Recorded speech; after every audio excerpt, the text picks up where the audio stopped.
राधे राधे भक्तों, जय श्री कृष्ण। आज की वीडियो में हम वैशाख महात्म्य का 24वां अध्याय करेंगे। तो चलो शुरू करते हैं। श्रुतदेव जी बोले, हे राजन, इन सब पुण्यवर्धिनी तिथियों में शुक्ल पक्ष की एकादशी संपूर्ण पापनाश करने वाली है। जिसने इस एकादशी का सेवन नहीं किया, उसके दान, पाप और उपोषण व्रत आदि करने से क्या फल है, इष्ट पूर्व से क्या फल है। जो फल गंगा पर ग्रहण के समय सहस्त्र गोदान करने से मिलता है, वही वैशाख मास में एकादशी के दिन योग्य ब्राह्मण को अर्पण करने से होता है।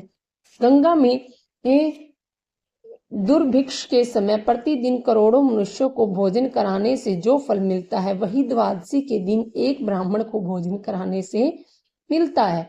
जो शुक्ल पक्ष की द्वादशी के दिन एक चुटकी अन्न भी सुपात्र ब्राह्मण को देता है, उसे कोटि ब्राह्मण भोजन का फल मिलता है।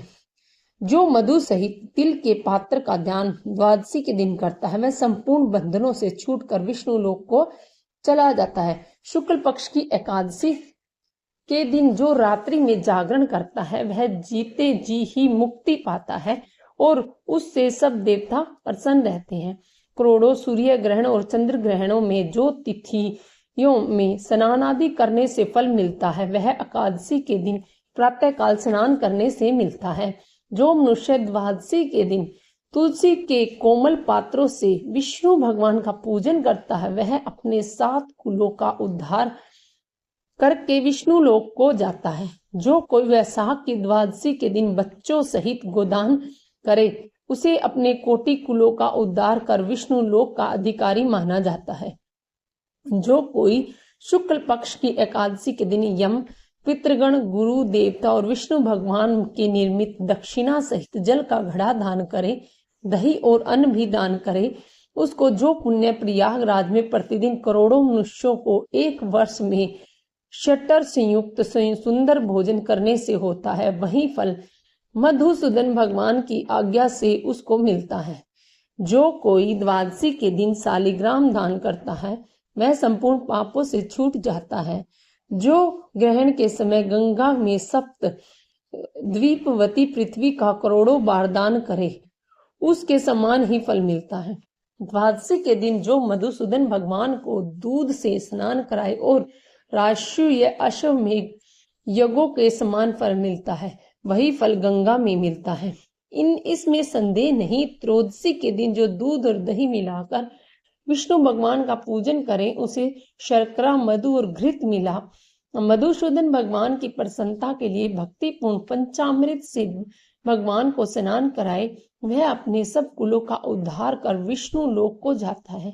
जो सायंकाल के समय विष्णु भगवान की प्रसन्नता के से निर्मित शरबत दान करे, उसके पहले के पाप ऐसे दूर हो जाते हैं जैसे सर्प अपनी पुरानी केचुली छोड़ देता है।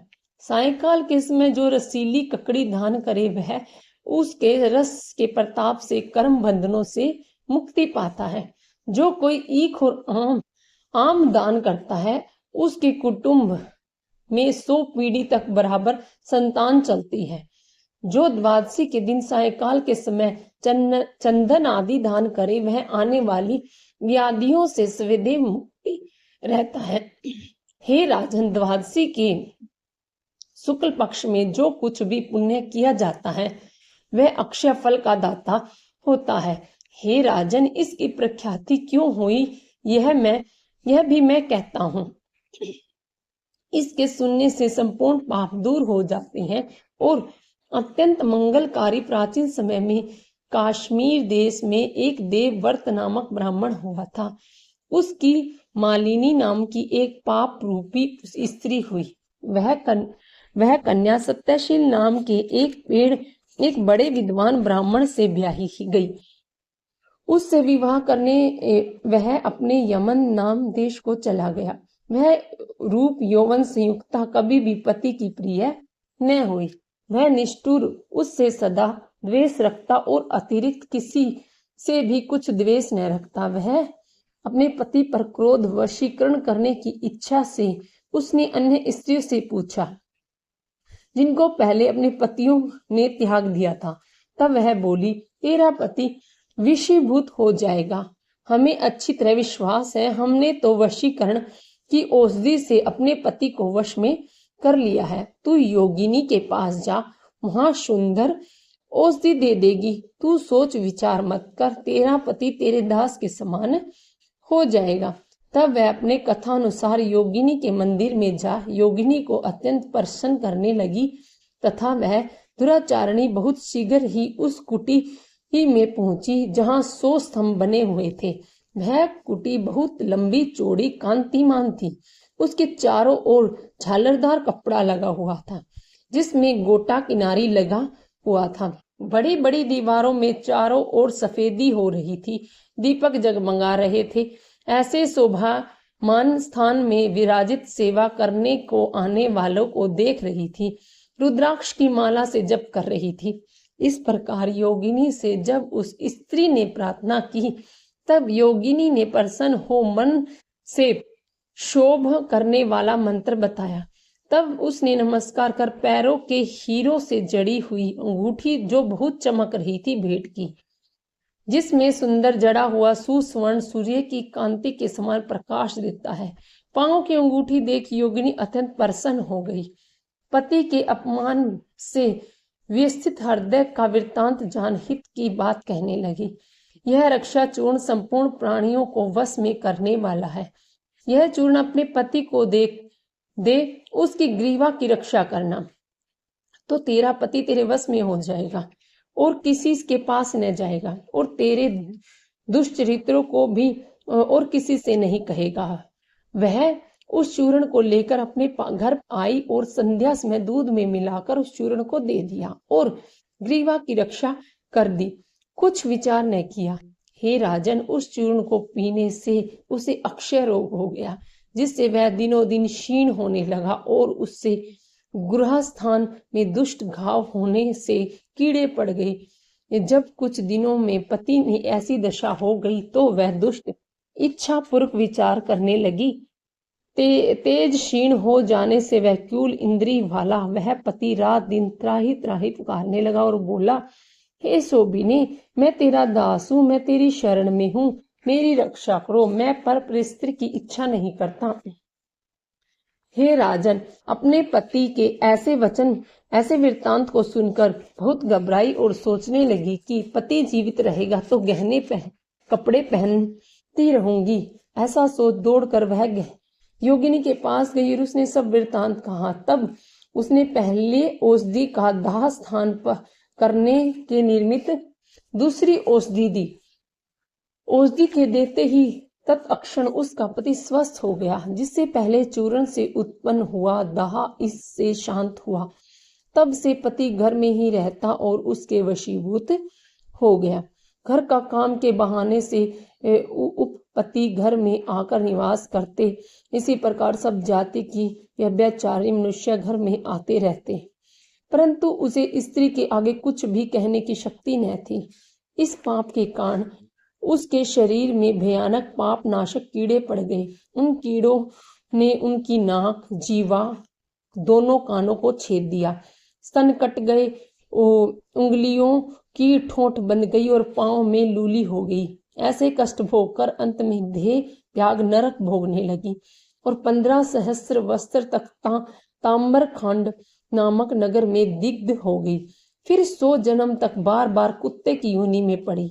नाक कट रही है, कान फटे हैं, मस्तिष्क में कीड़े पड़े हैं, पूंछ कट गई है, टांग लंगड़ी हो गई है। इस दशा में वह घर घर घूमती थी।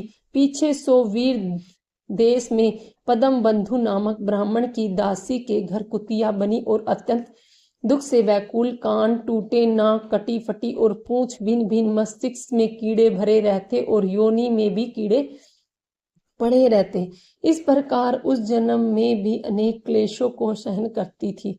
देवयोग से जब कर्म फल पूरा हो गया तो वह साख में मेष की क्रांति में शुक्ल पक्ष की द्वादशी के दिन पदम बंधु का पुत्र नदी में स्नान कर पवित्र हो गीले वस्त्रों से घर आया। वहां तुलसी स्तंभ के पास उसने अपने चरण धोए। उसी स्तंभ के नीचे वह कुतिया सो रही थी। अतः सूर्य उदय से पहले वह कुतिया उस चरणों के धोए जल में लेट गई, जिससे उसे सब अशुभ कर्म तत्काल नष्ट हो गए और पूर्व जन्म की याद हो आई। अपने पूर्व जन्म के किए कर्मों को सोच सोच कर ताप से व्याकुल होकर बेचारी कर्ण सवर में त्राही त्राही करने लगी और भय से व्याकुल होकर उस मुनि से अपने कर्मों का वर्णन करने लगी। मैंने अपने पति को विष दिया, फिर अनेक प्रकार की दुष्चरित्र किए। हे ब्राह्मण, जो कोई धर्महीना दुराचारणी स्त्री अपने पति को वश में करती है, वह मेरी ही भांति ताम्रभांड नामक नगर में डालकर तपाई जाती है। पति ही नाथ है, पति ही स्वामी है, पति ही देवता है। इसके संग अनर्थ करके स्त्री सुख कैसे पा सकती है?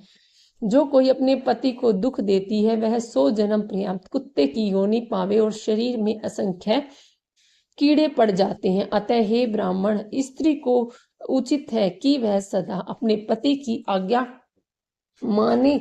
मैं तुम्हारे सन्मुख खड़ी हूँ, तुम आज मेरा उद्धार कर दो तो फिर तुम्हें नीच योनि नहीं मिलेगी। हे ब्राह्मण, मैं बड़ी दुष्ट दुराचारणी और खोटी हूँ, अपना सुकृत मुझे देकर मेरा उद्धार करो। वैशाख शुक्ल पक्ष में पुण्यों को बढ़ाने वाली द्वादशी के दिन स्नान दान आदि अन्य भोजन आदि जो सुकृत आपने किया है वह मुझे दे दो। हे ब्राह्मण, इस सुकृत के प्रभाव से मेरी मुक्ति हो जाएगी। हे ब्राह्मण, द्वादशी के दिन जो मनुष्य घर में स्नान कर ले तो उसे संपूर्ण तीर्थों का फल मिल जाता है, इसमें संदेह नहीं। द्वादशी के दिन जो तप दान यज्ञ होम वेदादि पूजन किया जाए उसका अक्षय फल मिलता है। ऐसा फल तुम मुझे दे दो। जो लोग द्वादशी के दिन उपवास करते हैं और त्रयोदशी के दिन पारायण करते हैं, उसी फल से अवश्य ही उन्हें मोक्ष मिलता है। हे महाभाग, हे दीन वत्सल, मैं दीन हूँ, मेरे ऊपर दया करो। जनार्दन भगवान दीनानाथ है, जगतपति हैं और मैं तुम्हारी भी नाथ हूँ। ऐसे भगवान के जन्म भी वैसे ही होते हैं, क्योंकि जैसा राजा वैसी ही प्रजा होती है। हे यम, लोक मार्ग में नाश करने वाले, मैं अत्यंत दुखी हूँ, मेरी रक्षा करो। हे दीन वत्सल, मैं तुम्हारे द्वार पर रहने वाली दीन कुतिया हूँ। यह तिथि सहस्त्र ब्रह्म हत्या, गो हत्या और करोड़ों आगमनों से उत्पन्न हुई दोषों को नष्ट करने वाली है।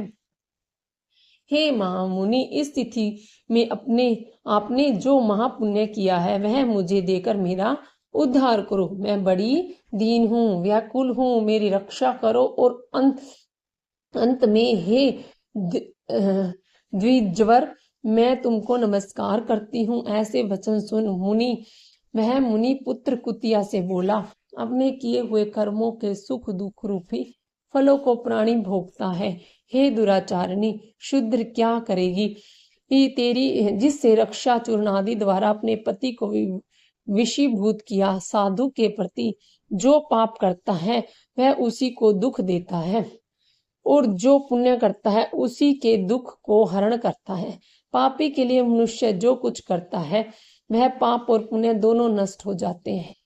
जैसे मिश्री मिला दूध सर्व को पिलाने से केवल विष ही बढ़ता है, ऐसे ही पाप कर्म है। जब मुनि पुत्र ने ऐसा कहा तब कुतिया अत्यंत दुखी पांव ऊंचा मुख करके चित्कार करने लगी और उसके पिता से कहने लगी, हे पदबंदनो, तुम्हारे द्वार पर पड़ी हुई मैं कुतिया हूँ, अतः मेरी रक्षा करो। मैं तुम्हारी रोटी नित्य खाती हूँ, मेरी रक्षा करो, क्योंकि गृहस्थी महात्माओं के घर पर जो पड़े हैं उनका उद्धार करना आवश्यक कर्तव्य है। ऐसे देववंताओं का मत है। चंडाल कुत्ता ये सदा गृहस्थों के दया पात्र हैं और बलि भोगी हैं। अपने पाले हुए असमर्थ रोग से पीड़ित का जो उद्धार नहीं करता वे अवश्य ही नरक में पड़ते हैं, इसमें संदेह नहीं। यह वेदवेताओं का मत है कि संसार का कर्ता एक ही परमात्मा है, वह सबको रचकर स्वयं जब जीवों को दरादि रूप में से पालन करता है। अतएव अपने पाले हुए की रक्षा करना भगवान की आज्ञा है। वह पोष्य रक्षा रूप भगवान की आज्ञा का उल्लंघन कर जो अज्ञानी बने हैं, वह भगवान कोप से अपने सर्वस्व को नष्ट कर अंत में नरकगामी होते हैं। यह कर्म कर्तव्य है और तुम दयालु हो, अतः मुझ दुर्बुद्धि का उद्धार करो। घर के भीतर दुख से कुतिया के ऐसे वाक्य सुनकर पदबंधु शीघ्र ही घर से बाहर आए और कुतिया से पूछने लगे, क्या बात है? तब पुत्र ने यह सब कथा वर्ण की। अपने पुत्र के वचन सुन विषिमत को कहने लगे, मेरा पुत्र होकर तुमने यह क्या किया?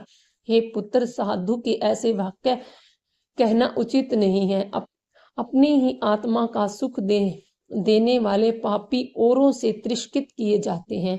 हे पुत्र, देखो संपूर्ण प्राणी परोपकार के ही लिए है। चंद्रमा, सूर्य, पवन, पृथ्वी, अग्नि, जल, चंदन, वृक्ष और महात्मा लोग सभी परोपकार में स्थित हैं। हे पुत्र, दीधीची के देवताओं के उपकार के लिए दैत्यों को महाबली जान अपनी हड्डी निकाल दी। राजा शिवी ने कबूतर के बदले अपना मांस काट कर दे दिया। जब भूखे शेन ने कबूतर के ऊपर छलांग मारी, तब थी जीमूत वाहन नाम का एक राजा पृथ्वी मंडल पर हुआ था। उसने यह महात्मा गरुड़ के लिए अपना जीवन दिया। अतः विद्वान ब्राह्मण को तो हमें सदा ही दया करनी चाहिए। मेघ शुद्ध स्थान पर बरसता है और क्या वह अशुद्ध पर नहीं बरसता? क्या चंद्रमा चांडाल के घर प्रकाश नहीं करता? इसीलिए बार बार प्रार्थना करती हुई इस कुतिया के दुखों को अपने पुण्य के प्रभाव से दूर करूंगा, जैसे कीचड़ में फंसी गौ को निकालते हैं। इस प्रकार पुत्र को समझाकर स्वयं पद शर्मा के प्रतिज्ञा की, मैं तेरे निर्मित द्वादशी के दिन का पुण्य देता हूँ, तू अपने सब पापों से छूटकर विष्णु लोक को जा। इतना कहते ही वह कुतिया अपने जीर्ण शरीर को त्याग कर दिव्य वस्त्र आभूषण पहन 100 सूर्यों के सदृश प्रभाव वाली सावित्री के समान हो ब्राह्मण से आज्ञा मांग दशों दिशाओं में प्रकाश करती चली गई। स्वर्ग में अनेक प्रकार के महाभोगों को भोग पृथ्वी पर नारायण भगवान के अनुग्रह से वैशाख शुक्ला द्वादशी के प्रभाव से उर्वशी नाम की श्रेष्ठ अंगों वाली देवताओं की प्रिय अप्सरा हुई, जिससे योगी जन योग द्वारा प्राप्त करते हैं। ऐसे अग्नि तुल्य प्रकाशित श्रेष्ठ परमार्थ रूप को प्राप्त कर सत जन भी मोहित हो जाते हैं। उसी रूप को कुतिया ने प्राप्त किया। तत्पश्चात पद बंधु ने मधुसूदन भगवान की प्यारी पुण्य बढ़ाने वाली इस तिथि को संसार में प्रख्यात किया। करोड़ों सूर्य ग्रहण और चंद्र ग्रहण से भी अधिक पुण्य रूपी और सब योगों से अधिक ऐसी यह तिथि ब्राह्मण ने तीनों लोकों में सिद्ध कर दी। जगदीश्वर भगवान की आरती, विष्णु भगवान की आरती। ओम जय जगदीश हरे, स्वामी जय जगदीश हरे, भक्त जनों के संकट क्षण में दूर करे। ओम जय जगदीश हरे, जो ध्यावे फल पावे, दुख विन से मन का, सुख संपत्ति घर आवे, कष्ट मिटे तन का। ओम जय जगदीश हरे, मात पिता तुम मेरे, शरण गहूँ मैं किसकी, तुम बिन और न दूजा, आस करूँ मैं जिसकी। ओम जय जगदीश हरे, तुम पूर्ण परमात्मा, तुम अंतर्यामी, पार ब्रह्म परमेश्वर, तुम सबके स्वामी। ओम जय जगदीश हरे, तुम करुणा के सागर, तुम पालन करता, मैं मूर्ख खल कामी, कृपा करो भरता। ओम जय जगदीश हरे, तुम हो एक अगोचर, सबके प्राणपति, किस विधि मिलूं दया में, तुमको मैं कुमति। ओम जय जगदीश हरे, दीन बंधु दुख हरता, तुम ठाकुर मेरे, अपने हाथ उठाओ, द्वार पड़ी मैं तेरे। ओम जय जगदीश हरे, विषय विकार मिटाओ, पाप हरो देवा, श्रद्धा भक्ति बढ़ाओ, संतन की सेवा। ओम जय जगदीश हरे। तन मन धन सब है तेरा, स्वामी सब कुछ है तेरा, तेरा तुझको अर्पण क्या लागे मेरा। ओम जय जगदीश हरे। श्री जगदीश जी की आरती जो कोई नर गावे, कहत शिवानंद स्वामी सुख संपत्ति पावे। ओम जय जगदीश हरे। राधे राधे भक्तों, जय श्री कृष्णा।